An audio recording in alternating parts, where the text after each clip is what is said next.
قال الله تبارك وتعالى في كتابه العزيز بسم الله الرحمن الرحيم يا أيها الناس أنتم الفقراء إلى الله والله هو الغني الحميد.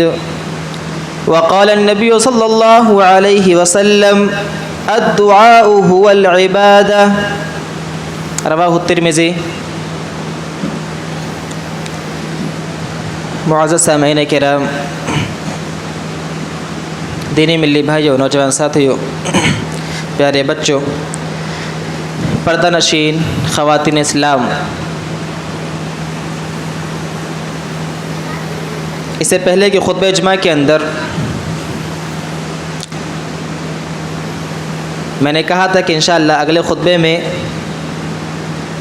نماز نبوی یعنی نماز کا مسنون طریقہ جو ہے انشاءاللہ اس کو بیان کریں گے،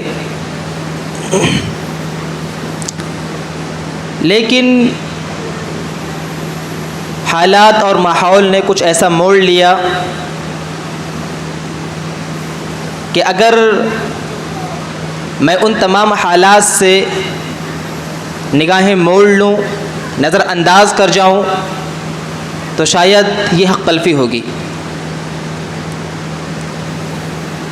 سوشل میڈیا کا زمانہ ہے، ہر کوئی جانتا ہے، دیکھتا ہے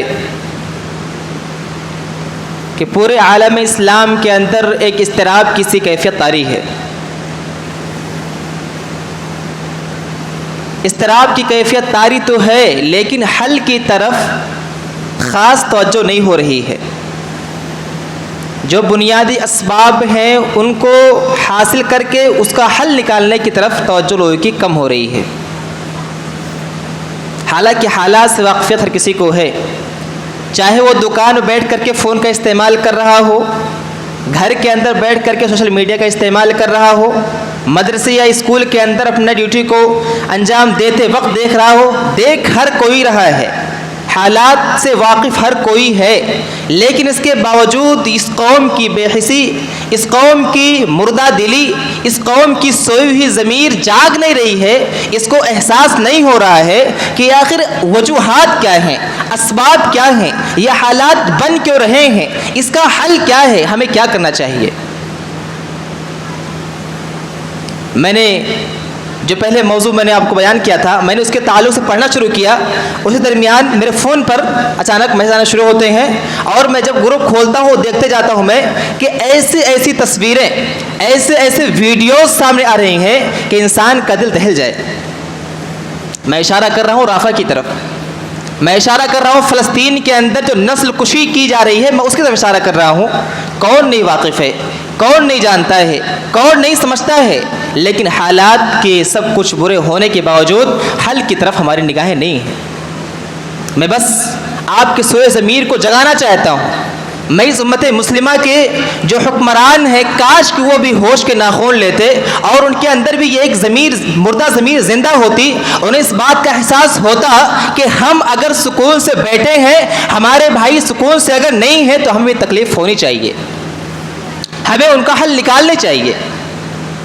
اور ایک چیز تو طے ہے، ایک چیز طے ہے انشاءاللہ، اللہ رب العالمین نے وعدہ کر رکھا ہے اللہ کے وسلم کی زبانی سے کہ انشاءاللہ ایک دن ظالم رودہ ضرور جائے گا، ایک دن ظالم برباد ضرور ہوگا، ایک دن مظلوم کی آہیں رنگ ضرور لائیں گی، بلکتے سسکتے بچے، بیوہ بے سہارا عورتیں اور بے سہارا مردوں کی یہ آہو بکا انشاءاللہ رنگ ضرور لائے گی، دشمن برباد ہوگا۔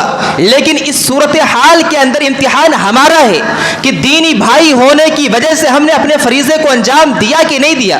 ہماری ذمہ داری یہ تھی، اپنے بھائیوں کے حق میں ہم دعائیں کرتے، ہماری ذمہ داری یہ تھی کہ ہم دیکھتے کہ ہمارے بھائیوں کے اوپر جو مظالم کے پہاڑ توڑے جا رہے ہیں، اسباب کیا ہیں، کہیں ایسا نہ ہو کہ وہ مظالم ہمارے اوپر بھی آ جائیں۔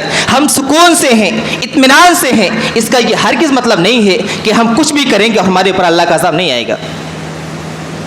آپ قرآن کے الفاظ کو، قرآن کی آیات کو اور کئی متعدد صورتوں کو آپ پڑھیے، سورہ انعام، سورہ احزاب، سورہ شورى، آپ کو ایک آیت ہر جگہ ملے گی، وَلَن تَجِدَ لِسُنَّةِ اللَّهِ تَبْدِيلًا، اللہ کے قوانین میں تبدیلی نہیں ہوتی ہے۔ اجتماعی صورتحال کے اندر اگر قوم برائی کے اندر ملوث ہو جائے، بد اخلاقی کا شکار ہو جائے اور اس کے اندر اخلاقی گراوٹ آ جائے، دین سے دوری پیدا ہو جائے، دنیا کی دبی کچلی قوم اس کے اوپر غالب آئے گی، اس کے اوپر حکومت کرے گی۔ لیکن افسوس ہے، اور افسوس ہم کر بھی کیا کہیں، ہماری زبان سے الفاظ ادا نہیں ہو رہے ہیں۔ ہمارے سامنے بغداد کو جلایا گیا، ہمارے سامنے ادلس کو دریا برد کر دیا گیا، دریا کا پانی سیاہ ہو گیا۔ ہم اپنے ملک ہندوستان کی بات کریں، ایک زمانے سے ایک خاص مذہب کے لوگوں کو ٹارگٹ کر کے ان کے اوپر ظلم کیا جا رہا ہے۔ کیا ہماری آنکھیں کھلی؟ ہمیں ہوش آئے؟ ہم نے اپنے ایسے کمروں سے باہر نکل کر کے حالات کا جائزہ لیا، اپنے ایمان کا ہم نے جائزہ لیا، اسباب کو تلاش کیا؟ نہیں کیا۔ ہر کوئی بس یہی سوچتا ہے، ہر کوئی یہی سمجھتا ہے کہ چلو یہ تو ان کی بات ہے نا، ہمارے پر تھوڑی نہ ہے، ارے چلو اس کا گھر جل رہا ہے نا، ہم تو سکون سے ہیں۔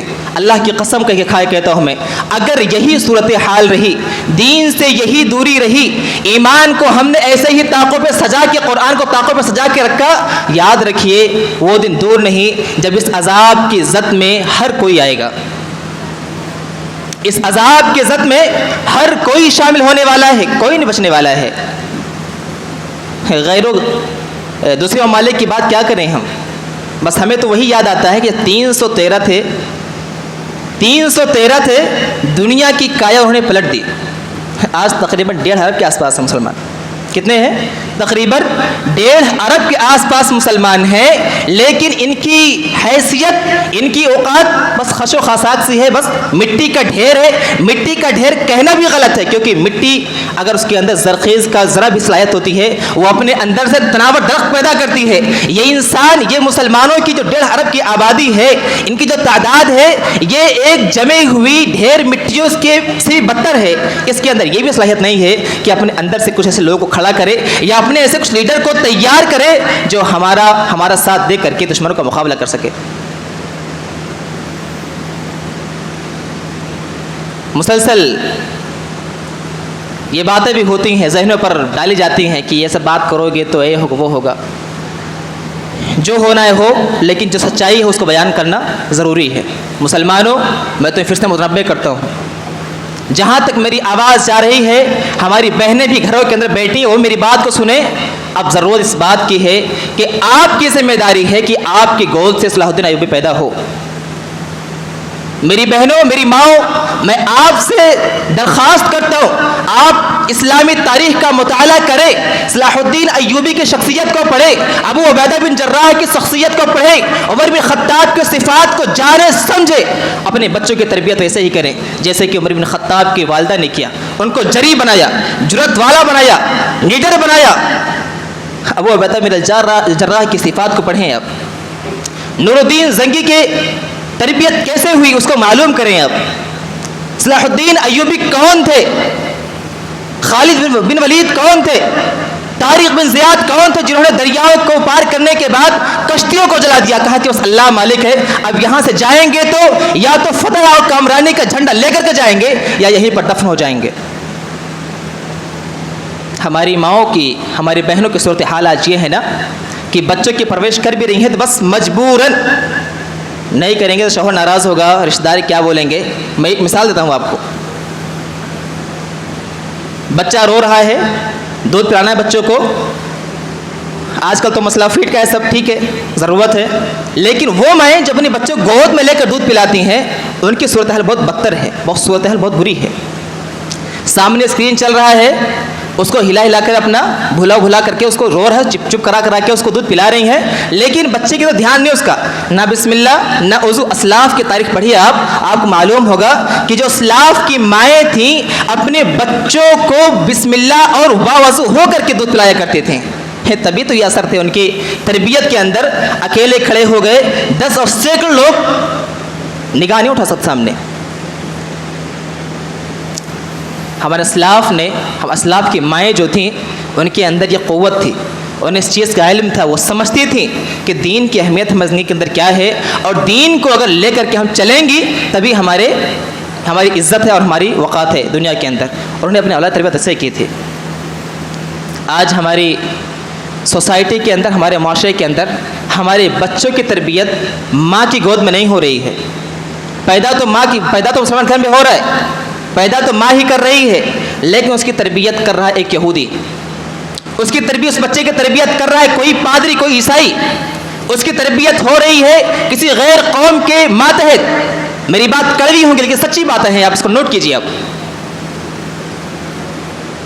4-5 سال کا بچہ ہے، اس کو بسم اللہ کہنا نہیں آتا، اس کو سلام صحیح طور سے ادا کرنا نہیں آتا، لیکن اس کو غیر مسلم کے سلوکوں سے آتے ہیں. غیر مسلم کے جو پادری ہیں ان کے نام ان کو یاد ہیں، ان کی رسومات پر صحیح طریقے سے وہ عمل کر سکتے ہیں، لیکن مسلمان ہو کر کے ان کو کلمہ نہیں آتا ہے، زبان سے ادا نہیں ہوتا ہے. کیوں؟ ہمیں دنیا چاہیے تھا.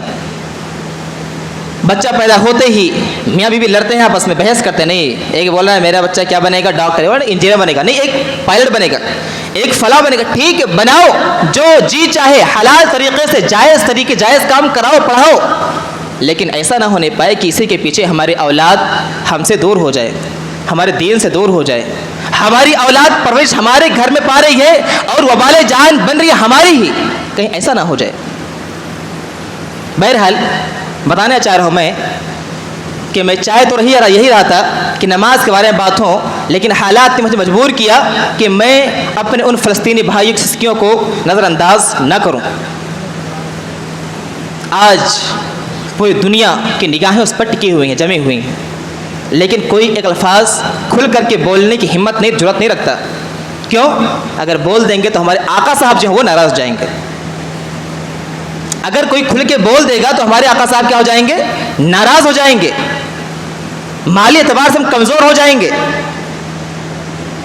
جبکہ ان کو معلوم ہونا چاہیے کہ مسلمان جو ہے نا، جو اللہ پر ایمان رکھتا ہے، اس کو معلوم ہونا چاہیے کہ جنگ یا لڑائی وسائل، ذرائع اور تعداد سے نہیں جیتی جاتی ہے. کوئی جنگ، کوئی مقابلہ، کوئی لڑائی اسلحہ جات سے، ویپن سے یا ایسے ہی تعداد سے نہیں جیتی جاتی ہے. اگر تعداد کسی جنگ کی جیت کا اسباب بنتی تو 313,000 کے اوپر غالب نہیں آتے، 1,000 3,000 پر غالب نہیں آتے، 10,000 30,000 کے اوپر غالب نہیں آتے. یہ امتحان ہے، یہ امتحان ہے امت مسلمہ کا کہ تم یہ ثابت کرو، یہ دکھاؤ کہ تمہارا ایمان اپنے رب کے اوپر کتنا ہے. تمہارا ایمان، تمہارا توکل، تمہارا جو ایک کانسیپٹ ہے جس پر تم بھروسہ کرتے ہو، وہ وسائل اور ذرائع ہیں یا اللہ رب العالمین کی ذات ہے. خدا کے واسطے اپنے حالات کو تبدیل کیجیے. میں غیر ممالک کی بات کیا کروں، اپنے ملک ہندوستان کی بات کروں. میں آپ کے سامنے، آپ کے ہاتھ سے بابری مسجد گئی اور دوسری مساجد کے اندر صورتحال تبدیل ہوئے کیا؟ ایک مثال پوچھتا ہوں میں آپ سے.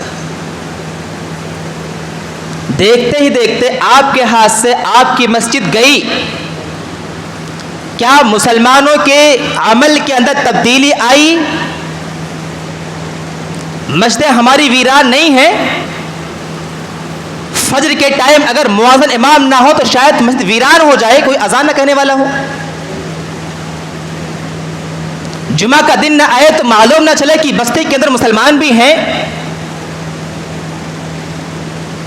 اس کے علاوہ وارانسی، بنارس کے اندر گیان وبی مسجد جو ہے اس پر بھی نگاہیں لوگوں کی ہیں. اس کے بعد جامعہ سلفیہ بنارس، اس پر بھی نگاہیں ہیں. دارالعلوم دیوبند، اس پر بھی نگاہیں ہیں. میں یہ بات بہت کھل کے بات کر رہا ہوں. میں جتنے مراکز اور جن کی حیثیت مسلمانوں کے لیڈر کی سی ہے، ان سب پر قبض ماننے کی کوشش ہو رہی ہے. مسلمانوں کے اندر کچھ فکر ہے، کچھ خیال اس کی ہے، کچھ ان کے تبدیلی آ رہی ہے، کچھ یہ زندہ دلی کا مظاہرہ کر رہے ہیں. ہم کو تو نہیں دکھتا بھائی، ہم تو نہیں دیکھتے کسی مسلمان نے اس کے فکر ظاہر کی ہو کہ ہمیں کچھ کرنا چاہیے، ہمیں مستقبل کے کچھ پلاننگ کرنی چاہیے، یا ہمیں اپنی سیفٹی کا کچھ انتظام کرنا چاہیے، بس ہم یہی دیکھتے ہیں کہ یہ ان کو شیئر کر رہے، وہ ان کو شیئر کر رہے، یہ ان کو شیئر کر رہے، مزے کر رہے، کچھ لوگ بہت ہو گیا بس اتنا لکھ دے رہے کہ اللہ تعالیٰ ان کو آزمائش سے نکال لے۔ زمینی حقائق کی بات کی جائے تو زمینی حقائق پر اور زمینی اعتبار سے کام کرنے کی ضرورت ہے۔ بہرحال اتنی بات شاید کافی ہوں گی، میں بتانا یہ چاہتا ہوں، آپ کی ضمیر کو جگانا چاہتا ہوں، بہت سو لیا مسلمانوں تم نے بہت سو لیا، اب ہوش کے ناخن لو، اپنی حالت کو تبدیل کرو، اللہ اس کے رسول سے اپنے رشتے کو مضبوط کر لو، اللہ اور اس کے رسول کے کلمے کو بلند کرنے کے لیے میدان میں اترو، انشاءاللہ تعالی عزیز ساری کی ساری باطل قوتیں خود بخود زیر ہو جائیں گی، مغلوب ہو جائیں گی۔ چونکہ ہمارے بھائی جو پریشان حال ہیں وہ ہم سے بہت دور ہیں، ہم فزیکل اعتبار جسمانی اعتبار سے ان تک نہیں پہنچ سکتے، رکاوٹیں ہیں، لیکن اللہ رب العالمین نے اور شریعت اسلام نے ہم کو راستہ دیا ہے نا، ہمیں طریقہ بتلایا ہے کہ ہم ان کی مدد کیسے کر سکتے ہیں۔ اگر کسی کے کوئی اس لائق ہے کہ مالی تعاون پیش کر سکتا ہے، بہت ساری تنظیمیں آرگنائزیشنز کام کر رہی ہیں، ان کے ذریعے سے وہ تعاون کر سکتا ہے۔ اس کے علاوہ سب سے بڑی اور سب سے مضبوطی جو چیز شریعت نے اسلام مسلمانوں کو دی، اسلام کو ماننے والوں کو دی ہے، وہ ہے کہ تم دعا کے ذریعے سے اپنے بھائی کی مدد کرو۔ جو تمہارے پاس نہیں ہے، جن تک تم پہنچ نہیں سکتے ہو، جن تک پہنچنے میں تمہارے لیے رکاوٹیں ہیں، دعا کرنے میں تمہیں کوئی نہیں روک سکتا ہے، تمہارے سامنے کوئی رکاوٹ نہیں ہے، تم دعا کر سکتے ہو۔ دعا کے کچھ میں نے سوچا کہ آپ کے سامنے آداب بیان کیے جائیں کہ جو دعا کی قبولیت کے لیے ضروری ہوتے ہیں۔ عموماً ہمارا معاملہ یہی ہوتا ہے کہ امام صاحب جب بولیں گے اللہ تعالیٰ سب کو جنت نصیب کرے تبھی بولیں گے آمین، اس کے علاوہ خود نہیں ہوتا کہ میں خود دعا کر لوں اپنے لیے، ایسا ہی ہے نا؟ صورتحال یہی تو ہے کہ امام صاحب دعا کرائیں گے تبھی ہم منہ سے بولیں گے آمین، اس کے علاوہ ہمیں کچھ نہیں آتا ہے۔ ایسا نہیں ہونا چاہیے، ہر مسلمان کو اس بات کا علم ہونا چاہیے کہ دعا کیسی کرنی ہے، دعا میں کیا کیا بولنا ہے، اور کس طریقے کا عمل کریں گے دعا قبول نہیں ہوگا۔ سب سے پہلی چیز میں بیان کروں آپ سامنے، وقت چونکہ کم ہے اور کم وقت میں زیادہ باتیں کرنی ہے، کہ دعا کے جو آداب ہیں اور قبولیت کے جو اسباب ہیں، سب سے پہلی وجہ اور سب یہ ہے کہ آپ کے اندر اخلاص ہونی چاہیے۔ آپ دعا کر رہے ہیں، اس کے اندر اخلاص ہو، ریا نمو دکھاوا نہ ہو، سب کر رہے ہیں تو ہم بھی کر رہے ہیں ورنہ کوئی بات نہیں، ایسا نہیں ہونا چاہیے۔ آپ کو دعا کرنی ہے تو آپ دعا کیجئے، کوئی کرے نہ کرے، کسی کی اپنی ضرورت ہے نہیں ہے، لیکن آپ کے ایمان کا تقاضا یہ ہے کہ آپ کو علم ہے میرا بھائی پریشانی میں ہے، اس کے بعد آپ انتظار کریں کہ فلاں صاحب کریں گے تو ہم کریں گے، اس کی ضرورت نہیں ہے۔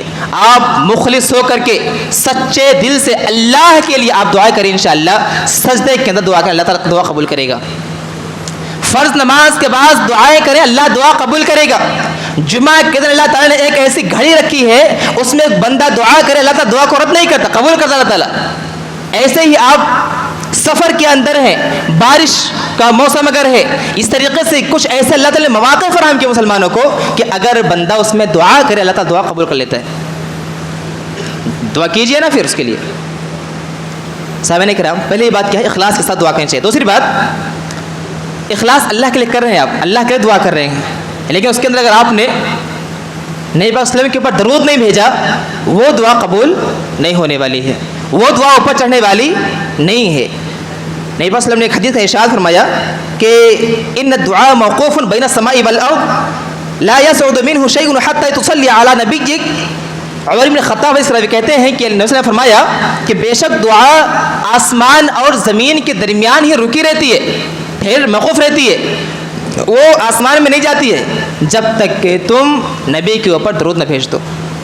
یہ حدیث جو ہے ترمذی حدیث نمبر 486 کہ بغیر درود پڑھے آپ کی دعا قبول نہیں ہونے والی ہے۔ اب کسی کو درود ہی نہ یاد ہو، کس کا جرم ہے، خطا کس کی ہے، غلطی کس کی ہے؟ اس کی اپنی ذات کی ہے.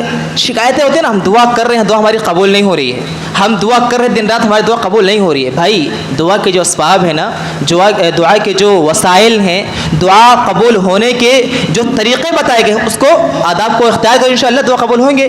اور ایک ضرور بتاؤں میں آپ سامنے کہ بندہ جب کوئی دعا کرتا ہے نا, صحیح دعا کرتا ہے, یعنی قطع رحمی کی دعا نہیں کر رہا ہے یا کسی حرام کام کی دعا نہیں کر رہا ہے, تو نبی صلی اللہ علیہ وسلم نے فرمایا کہ اس بندے کی دعا اللہ تعالیٰ قبول ضرور کرتا ہے. اس کی شکلیں مختلف ہوتی ہیں, یا تو فوراً اس کا جواب دیا جاتا ہے, دعا قبول ہو گئی, یا اس کو آخرت کے لیے ذخیرہ کر دیا گیا, یا پھر اس دعا کے بدلے میں اس کے اوپر سے کوئی عذاب کو ٹال دیا گیا.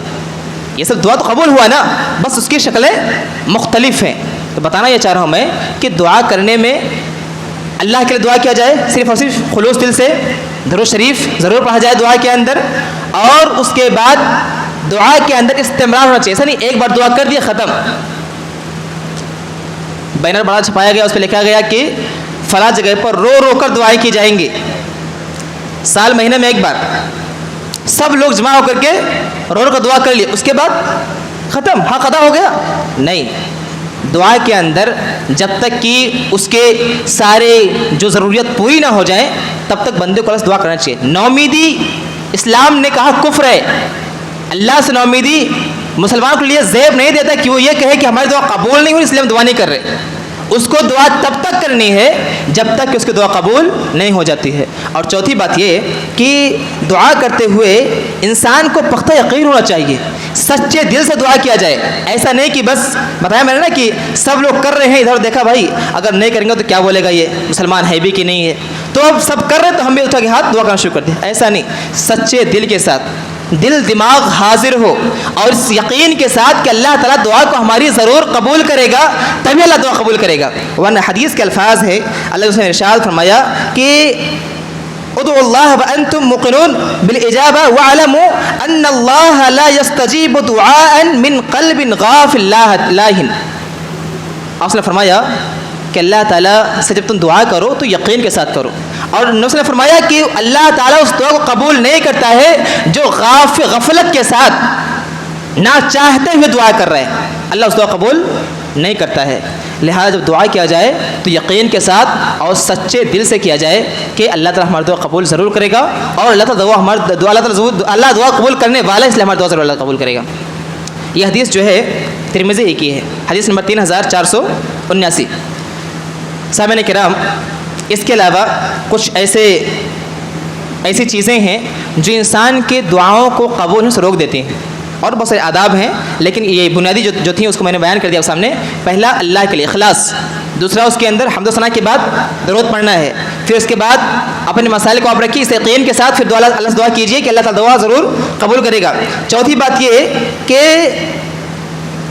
وہ چیزیں جو مسلمانوں کے دعا قبول ہونے سے روکتی ہیں وہ کیا ہیں؟ سب سے پہلی چیز کیا ہے کہ انسان حرام کمائی کرتا ہے, اپنے پیٹ کے اندر حرام لقمہ ڈالتا ہے, اس کے جسم کا گوشت پلتا پڑتا ہے حرام روزی سے, حرام کمائی سے. اللہ تعالیٰ اسے بندے کی دعا قبول نہیں کرتا ہے. اللہ کے ایک حدیث کے اندر ارشاد فرمایا, یا ایھا الناس ان اللہ طیب ولا یقبل الا الطیب. اے لوگو, اللہ تعالیٰ پاک ہے اور پاکیزگی ہی کو پسند کرتا ہے, پاکیزگی ہی کو قبول کرتا ہے. اور دوسری حدیث کے بہت مشہور روایت ہے, ایک آدمی ہے, صحابہ رسول بیان کرتے ہیں کہ ایک صحابہ رسول بیان کرتے ہیں ایک آدمی کے بارے میں کہ نبی صلی اللہ علیہ وسلم نے بیان فرمایا کہ ایک آدمی ہے جو سفر کر کے دور سے آ رہا ہے. سفر میں دعا قبول ہوتی ہے, میں نے بتایا سامنے بھی, سفر کے اندر دعائیں قبول ہوتی ہیں. ایک بندہ دور سے سفر کر کے آیا, سفر میں ہے, پراگندہ بال ہیں, سفر کی وجہ سے گرد و غبار میں وہ اٹا ہوا ہے, اپنے ہاتھ کو اٹھا کر کے دعا کر رہا ہے, یا ربی کہہ رہا ہے. اور آپ کو معلوم ہونا چاہیے کہ اللہ کے صفت رب کے ذریعے سے اگر دعا کی جائے اللہ تعالیٰ دعا کو ضرور قبول کرتا ہے. یہ بندہ سفر میں بھی ہے, ایک وجہ دعا قبول ہونے کے اسباب میں سے ایک سب یہ ہے سفر, دوسرا یا ربی, تیسرا اس کے ساتھ ساتھ ہاتھوں کو اٹھائے ہوئے ہے. ایسا فرمایا کہ وَأَنَّ يُسْتَجَابُ لَهُ, اس کی دعا قبول کیسے ہوگی, اس بندے کی دعا قبول کیسے اللہ کرے گا جبکہ مطعم حرام, اس کا کھانا حرام ہے، ومشربہ حرام، اس کا پانی پینا حرام ہے، پانی اس کا جو پیتا ہے وہ حرام ہے، وہ وغذی بالحرام، اور اس کے جسم کی پرورش ہو رہی ہے وہ حرام سے ہو رہی ہے۔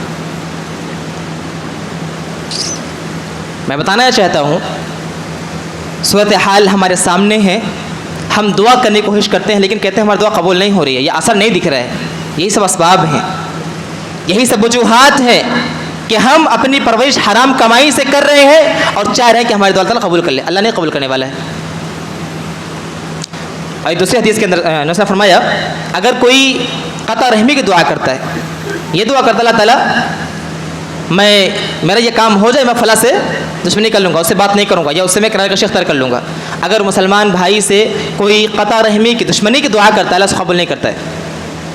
اس کے علاوہ کوئی حرام کام کی کوئی دعا کرے، اللہ تعالیٰ میرا یہ کام ہو جائے تو میں اتنا سارا شراب پیوں گا، اتنے لوگوں کا قتل کروں گا، یہ کروں گا وہ کروں گا، اگر حرام کام کی دعا کر رہا تھا اس دعا کو قبول نہیں کرتا ہے۔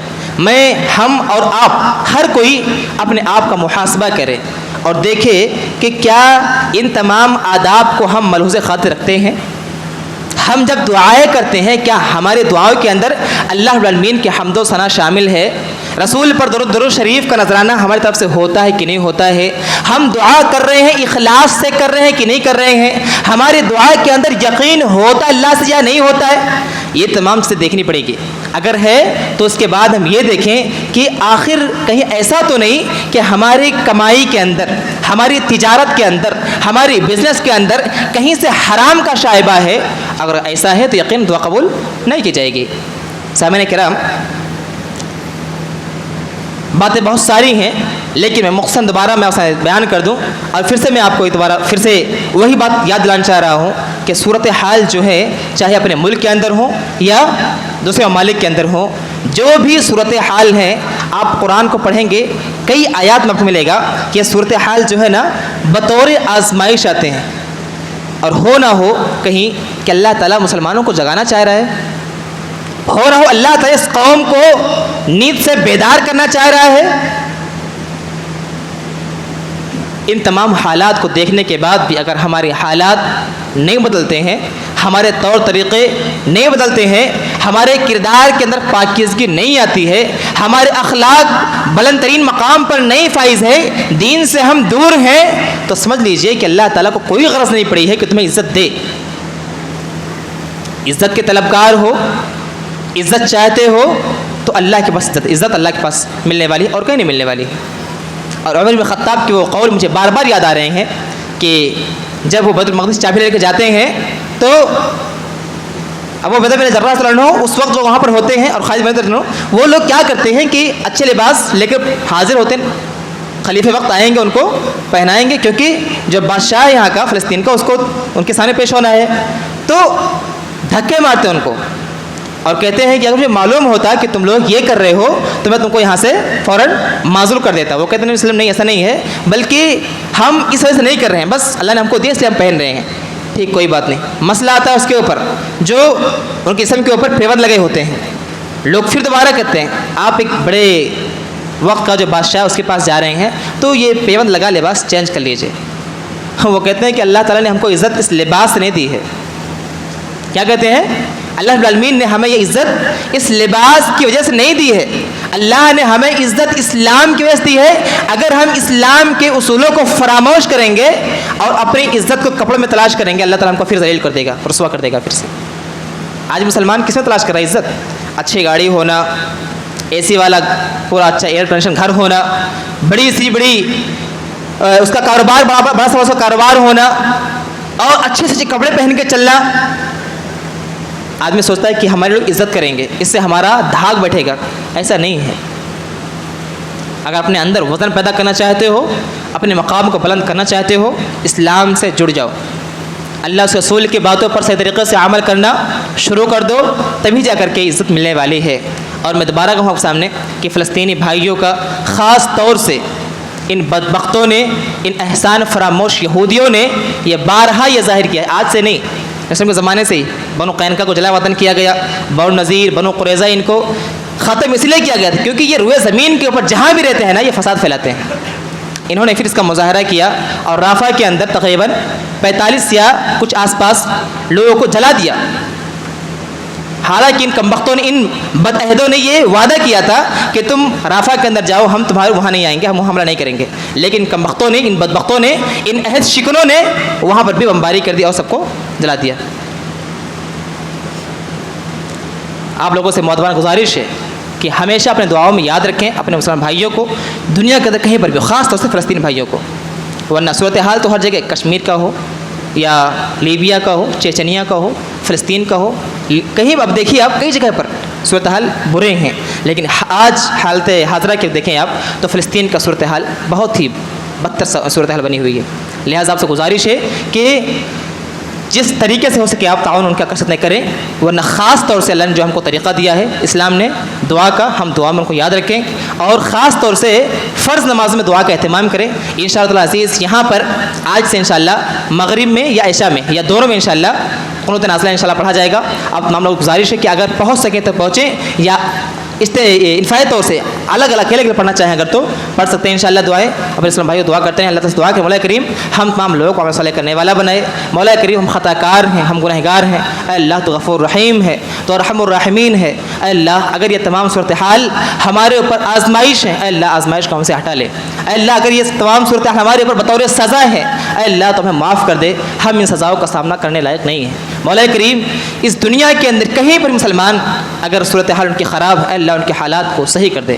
مولا کریم دشمن جو بھی چال بازی اختیار کر کے مسلمان اسلام کو برباد کرنے کی کوشش کرے، اللہ اس کو برباد کر دے۔ اے اللہ ان کے مکر و فریب کو انہیں کے لیے وبال جانا بنا دے۔ مولا کریم تو سب کچھ دیکھ رہا ہے، فلسطین کا صورتحال تیرے سامنے ہے۔ مولا کریم ان بچوں، ان بلکتی ماؤں، ان بے سہارا بچیوں کی اللہ آہو بکا کو سن لے اور دشمن کو تاہو برباد کر دے۔ مولا کریم ہم تمام لوگ کو جب تک زندہ رکھ، ایمان اسلام پر قائم و دائم رکھ۔ مولا کریم جو ہمارا خاتمہ ہو تو ایمان ہی پر ہو، آمین۔ تقبل یا رب العالمین۔